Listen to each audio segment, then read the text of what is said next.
बारिश का मौसम आते ही बारिश जनित बीमारियों के प्रकोप आम जनों में बढ़ने लगते हैं। कुछ इसी तरह से मरीज जो हैं वो डेंगू, मलेरिया और चिकनगुनिया के वर्तमान में नजर आने लगे हैं। जिला मलेरिया अधिकारी डॉक्टर रश्मि दुबे ने जानकारी देते हुए बताया कि जनवरी से अब तक डेंगू के 24 मरीज पाए गए हैं। मलेरिया के 2 मरीज और चिकनगुनिया अब तक एक भी मरीज सामने नहीं आया, क्योंकि यह बीमारी बारिश जनित पानी इकट्ठा होने से पानी में डेंगू के मच्छर पनपते हैं, जिसके चलते यह बीमारी जगह जगह फैलती है। गौतमपुरा के पास चित्तौड़ा नामक एक गांव में 11 मरीज मिले, क्योंकि वहां गंदगी में डेंगू के लार्वा पनप रहे थे, जिसके चलते वहां के स्वास्थ्य विभाग के द्वारा सर्वे किया गया और आवश्यक निर्देश ग्रामीणों को दिए गए। डेंगू, चिकनगुनिया और मलेरिया की रोकथाम के लिए स्वास्थ्य विभाग हर संभव प्रयास कर रहा है, जिसमें नगर निगम के साथ मिलकर एंटी फंगस और लार्वा नष्ट करने की दवाइयां, साफ सफाई, सभी चीजों पर विशेष ध्यान दिया जा रहा है। साथ ही आने वाले दिनों में आवश्यकता पड़ी तो ड्रोन का भी इस्तेमाल किया जाएगा, क्योंकि छत पर जो टायरों में, गमले में या कंटेनर में जो पानी भरा रहता है उसे निकाला जाए, और अगर पानी अधिक है, निकालना संभव नहीं है, तो खाने का तेल या अन्य तेलीय पदार्थ उसमें डाले जाएं, ताकि ऑक्सीजन की कमी के चलते डेंगू के लार्वा उसमें पनप ना पाए और बारिश जनित बीमारियों से बचा जा सके।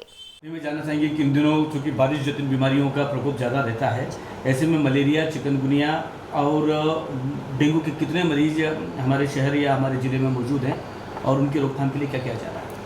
वर्षा का मौसम आरंभ होते ही वाहक जनित रोगों का भी संक्रमण काल आरंभ हो जाता है। इसमें सबसे प्रमुख और जिससे सबसे भयावह माना जाता है वो डेंगू है।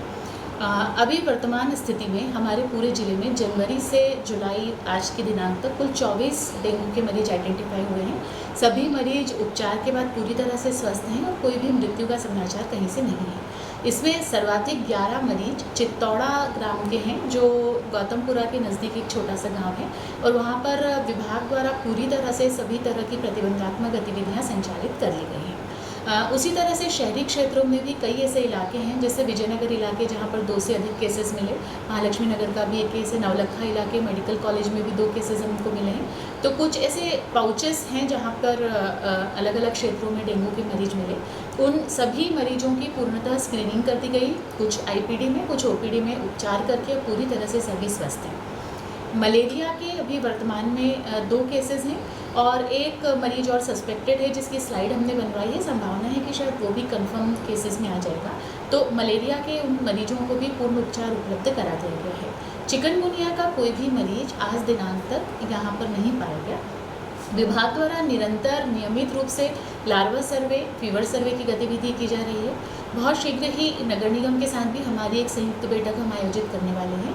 इस बैठक में हमने मूल रूप से तय किया है कि वार्डवार हम एक माइक्रो प्लान बनाएं और उस वार्डवार माइक्रो प्लान में जो नगर निगम की टीम है उसके साथ मलेरिया विभाग संयुक्त रूप से काम करें। तो हमारी टीम उसमें फीवर सर्वे और लार्वा सर्वे करेगी, कुछ हद तक हम छिड़काव भी कराएंगे, और नगर निगम की टीम के द्वारा फॉगिंग और छिड़काव का वृहद स्तर पर कार्य किया जाएगा। क्या ड्रोन का भी उपयोग किया जाएगा? ड्रोन के उपयोग की भी संभावना है। इस वर्ष हम प्रयास कर रहे हैं कि जैसे पिछले वर्ष हमने ड्रोन के उपयोग से बहुत सहज तरीके से पूरा सब काम किया था, लार्वा सर्वे और दवाइयों के छिड़काव का, तो इस वर्ष भी हमारा प्रयास रहेगा। इसके लिए हमें वरिष्ठ अधिकारियों से अनुमति लेना है, तो उसके लिए प्रक्रिया हमने आरंभ कर दी है।